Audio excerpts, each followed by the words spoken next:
Oke Mas, kita mau bahas nih topiknya agak lumayan berat ya. Iya, lumayan berat. Tax treaty. Ya. Oke, sebenarnya tax treaty itu apa ya Mas? Jadi tax treaty itu adalah persetujuan penghindaran pajak berganda, ya, atau juga bisa disebut P3B umumnya di Indonesia, Mas ya. Jadi memang tujuannya mengatur antara Indonesia dengan negara mitra menghindari pengenaan pajak berganda ya. Misalnya benar. apakah Indonesia yang harus memajaki atau negara mitra, mungkin dua-duanya gitu ya. Ya, nanti kalau dua-duanya double nanti, Mas. Nah, jadi ketika kita memanfaatkan tax treaty ini belum tentu tarifnya nanti menjadi gratis atau nol seperti itu, Mas. Yang harus mengajukan ini siapa Mas? Ketika kita bertransaksi dengan negara mitra, nanti kita akan memberikan form DGT kepada negara mitranya, Mas. Nah, nanti negara mitra itu yang akan mengisi form DGT-nya. Tata caranya nih Mas, pengajuannya. Oh, tata cara mengajukannya, Mas. Pengajuannya gimana tuh? Kalau untuk di Cortex sendiri, sekarang kita masuk ke menu Cortex, nanti pilih layanan administrasi, pilih buat permohonan, nanti permohonannya dipilih yang AS03-03, Mas. Untuk pengajuannya, kalau dulu lewat DJP online, kalau sekarang kembali lagi ke Cortex ya. Jadi sangat penting untuk sekarang kita aktifasi Cortex nih kawan pajak. Ya. Karena semuanya nanti pengajuan pelayanan administrasi melalui Cortex juga ya. Kemudian prosesnya nih Mas, berapa lama sampai tadi terbit tuh? Kalau di Cortex sendiri, nanti kalau kasus nanti tinggal diklik sampai selesai itu langsung jadi, Mas. Nggak perlu penelitian seperti itu kurang lebihnya. Oke, jadi instan ya? Instan, sama kayak pemberitahuan MPPN langsung jadi. Oke.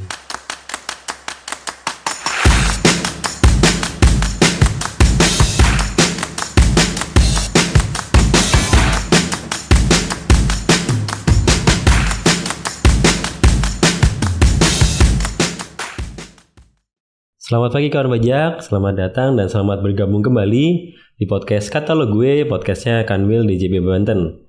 Tempatnya kawan pajak sharing, diskusi, dan curhat terkait ketentuan dan peraturan perpajakan terupdate. Bersama saya Radityo Tomo, penyuluh pajak di Kanwil DJP Banten. Di podcast kali ini kita akan membahas mengenai P3B atau Tax Treaty. Apa itu Tax Treaty? Nanti kita akan bahas lebih lanjut. Seperti biasa, saya nggak sendirian. Kali ini saya ditemani oleh penyuluh dari KPP Pratama Serang Timur, ya Mas ya? Ya. Mas Gilang Ganesha. Ya, selamat pagi kawan pajak. Mas Gilang, gimana kabarnya? Sehat, alhamdulillah sehat, Mas Radit. Alhamdulillah. Oke Mas, kita mau bahas nih topiknya agak lumayan berat ya. Iya, lumayan berat. Tax Treaty. Ya. Oke, sebenarnya Tax Treaty itu apa ya Mas? Kalau jadi, bisa dijelaskan. Oke. Ya, jadi Tax Treaty itu adalah persetujuan penghindaran pajak berganda. Ya, atau juga bisa disebut P3B umumnya di Indonesia, Mas ya. Jadi kalau di sini adalah persetujuan antara Indonesia dengan negara mitra atau negara yurisdiksi, di mana kedudukan P3B sendiri di Undang-Undang PPH itu di pasal 32A itu adalah lex specialis, Mas. Jadi ketika ada konflik antara P3B dan hukum domestik, maka P3B lah yang akan digunakan. Untuk saat ini sendiri Indonesia sudah mempunyai P3B dengan 71 negara mitra, Mas, kurang lebih. Oke, jadi kalau saya nggak salah nangkepnya, P3B atau Tax Treaty ini erat kaitannya dengan PPH pasal 26 ya? Oh iya benar, Mas. Jadi ketika kita memanfaatkan P3B ini, nanti tarif PPH pasal 26-nya akan berubah mengikuti sesuai dengan tarif yang ada di P3B atau di Tax Treaty-nya, Mas.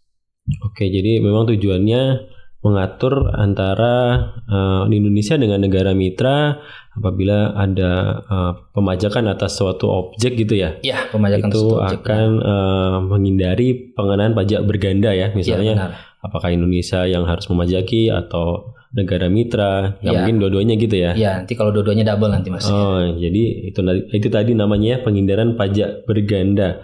Berarti bisa gratis gitu, Mas? Ya, jadi untuk aturannya, Mas, untuk P3B ini kan sebenarnya diatur di Undang-Undang PPH ya. Untuk aturannya sendiri itu diatur di Per 25 tahun 2018. Nah, apakah tarifnya kita gratis ketika memanfaatkan P3B ini? Belum tentu, Mas. Dilihat dulu di pasal Tax Treaty-nya. Misalkan kita ambil contoh di Tax Treaty antara Indonesia dan Singapura itu di pasal 7 di bagian business profit atau laba usaha itu memang memungkinkan untuk tarifnya menjadi nol. Nah, di sisi lain kalau kita lihat di pasal 10-nya, Mas, yang mengatur mengenai dividen, itu yang diatur malah tarif minimumnya 10%. Nah, jadi ketika kita memanfaatkan tax treaty ini belum tentu tarifnya nanti menjadi gratis atau nol seperti itu, Mas. Oke, tadi per 25 tahun 2018 ya? Iya, 25 tahun 2018. Jadi tarif pajaknya harus mengikuti, nanti kita harus baca lagi tuh perjanjian antara Indonesia dengan negara mitranya gitu, misalnya Indonesia sama Singapura. Tapi itu nggak berlaku untuk negara lain ya. Misalnya kalau perjanjian antara Indonesia dengan Singapura nggak bisa untuk Malaysia. Oh iya, karena kita punya P3B masing-masing. Masing-masing negara. Tadi ya 73 negara. Terus yang harus mengajukan ini siapa Mas? Apakah wajib pajak dalam negeri Indonesia atau itu gimana nih ketentuannya? Jadi prosedurnya kurang lebih seperti ini Mas. Ketika kita bertransaksi dengan negara mitra, nanti kita akan memberikan form DGT kepada negara mitranya Mas. Nah, nanti negara mitra itu yang akan mengisi form DGT-nya. Nah, siapa saja sih negara mitra yang memenuhi ketentuan untuk mengisi form DGT? Itu yang pertama adalah penerima penghasilannya bukan subjek pajak dalam negeri atau Indonesia. Yang kedua itulah penerima penghasilan merupakan orang pribadi atau badan yang merupakan subjek badan dalam negeri, subjek pajak dalam negeri dari negara mitra atau yurisdiksi P3B. Yang ketiga, tidak terjadi penyalahgunaan P3B. Dan yang terakhir itu penerima penghasilan merupakan beneficial owner yang dipersyaratkan di P3B-nya Mas. Oke, jadi mereka harus tadi mengajukan namanya form DGT ya? Iya, form DGT. Berarti ini untuk wajib pajak luar negeri ya malah ya yang harus mengajukan. Oke. Terus tadi sudah kita bahas siapa yang harus mengajukan. Ya. Kemudian tata caranya nih Mas pengajuannya. Oh, tata cara mengajukannya gimana tuh? Oh, iya kalau dulu kan di sebelum Cortex kita menggunakannya DJP online Mas ya. Itu ada di SKD WPLN. Kalau untuk di Cortex sendiri sekarang kita masuk ke menu Cortex, nanti pilih layanan administrasi, pilih buat permohonan. Nanti permohonannya dipilih yang AS03-03 Mas. Oke. Nah, nanti di sana kita tinggal mengisi isian yang ada di sana. Oke, jadi itu ya kan pajak ya. Untuk pengajuannya kalau dulu lewat DJP online, kalau sekarang kembali lagi ke Cortex ya. Jadi sangat penting untuk sekarang kita aktifasi Cortex nih kawan pajak. Karena semuanya nanti pengajuan pelayanan administrasi melalui Cortex juga ya. Nanti prosesnya oleh kita juga lewat Cortex ya. Hasilnya juga akan muncul dari Cortex gitu ya. Oke. Kira-kira biasanya Cortex ini ada kendala nih sedikit-sedikit nih Mas. Kira-kira kalau untuk pengajuan form DGT ini ada kendala nggak yang biasa dihadapi oleh wajib pajak? Iya, biasanya wajib pajak ini mengalami kendala di formulir 2-nya Mas, yaitu di bagian penandasahan, di mana beberapa wajib pajak ini tidak mendapatkan penandasahan dari pejabat berwenang atau dari kantor pajak negara sana. Nah, namun DJP di sini sudah memberikan solusi melalui Peraturan Dirjen Nomor 25 Tahun 2018 ini di pasal 4 ayat 3 dijelaskan bahwa untuk penandasahan itu sebenarnya bisa diganti dengan COR. Jadi nanti wajib pajak cukup melampirkan COR-nya dan tidak perlu penandasahan dari KPP sana Mas. Atau tax office sana. Oke, jadi sebenarnya harus ada penandasahan ya namanya ya. Penandasahan. Kalau nggak itu bisa diganti oleh COR. Certificate of Residence. Certificate of Residence. Oke. Sebenarnya dokumen yang harus disiapkan ini nggak terlalu banyak ya oleh wajib pajak. Nah, ketika mereka mengajukan form DGT ini tadi, itu ada kemungkinan ditolak juga ya oleh kantor pajak. Kira-kira gimana nih supaya diterima permohonannya? Ya, jadi untuk form DGT sendiri itu kan mengambil formulir dari lampiran Per 25 tahun 2018 Mas ya. Jadi untuk isiannya itu kurang lebih yes or no question. Nah, jawaban yes or no question itu sebenarnya sudah ada di lampiran Per 25 tahun 2018 tersebut. Nah, jadi wajib pajak kalau ingin gampang itu nanti silakan mengikuti yes or no-nya Mas yang kunci jawaban yang tersebut. Nanti kalau kunci sudah sesuai nanti akan otomatis terpenuhi kewajibannya. Nanti tinggal di Cortex-nya diklik di alur proses, diklik sampai selesai. Nanti form DGT-nya bisa di-download atau tanda terima SKD PLN-nya bisa di-download di sana, Mas. Oke, jadi wajib banget baca dulu Per 25-nya ya. Ya, wajib banget baca biar yes or no question-nya nggak salah, Mas. Yes or no question-nya jangan salah. Dokumen-dokumen yang disiapkan juga jangan sampai ada yang kurang gitu ya. Ya, kurang juga. Kemudian prosesnya nih Mas, berapa lama sampai tadi terbit tuh? Kalau di Cortex sendiri nanti ketika kita buat kasus permohonan kasus, nanti kita langsung aja ke alur kasus Mas. Nanti ke alur kasus nanti tinggal diklik sampai selesai itu langsung jadi Mas, nggak perlu penelitian seperti itu kurang lebihnya. Oke, jadi instan ya? Instan, sama kayak pemberitahuan MPPN langsung jadi gitu. Oke, kalau pajak gitu ya jadi otomatis langsung akan terbit ya ketika pilihan jawabannya sudah sesuai. Ya. Nah, untuk tadi sebut SKD WPLN ini berlakunya berapa lama ya Mas ya? Iya, untuk berlakunya SKD WPLN ini tergantung kepada pilihan wajib pajaknya, Mas. Kalau wajib pajak memilihnya berlakunya Januari sampai Mei, berarti itu berlakunya 5 bulan. Nah, sebenarnya untuk maksimal berlakunya ini adalah 12 bulan. Jadi bisa berlaku dari Januari sampai Desember atau dari Mei sampai April tahun depan, Mas. Kira-kira seperti itu. Berarti untuk satu keputusan ini bisa digunakan berkali-kali? Iya, selama jangka waktu itu ya? Iya, bisa digunakan berkali-kali SKD WPLN-nya selama masih berlaku jangka waktunya, Mas. Oke, Mas Gilang. Kalau sudah tadi dijelaskan tata caranya, ini ada pertanyaan nih Mas Gilang ya. Oh iya. Boleh nggak kita langsung masuk ke contoh kasus ya? Contoh kasus ya. Saya baca dulu. Ini ada pertanyaan, Mr. Albert adalah penduduk negara Prancis. Baik. Nah, dia memiliki apartemen di Kebayoran Baru, Jakarta Selatan. Oh, Jaksel, oke. Jadi dia WPLN tapi dia punya properti di Jakarta Selatan. Apartemen tersebut disewakan ke sebuah PT yang berkedudukan di Kuningan. Nah, sama-sama Jakarta Selatan juga ya. Ya. Digunakan untuk salah seorang direksi dari PT XYZ. Nah, si PT ini membayarkan sewa apartemen sebesar 20.000 US dollar per tahun. Nah, kira-kira hak pemajakannya gimana nih, Mas? Oh, oke.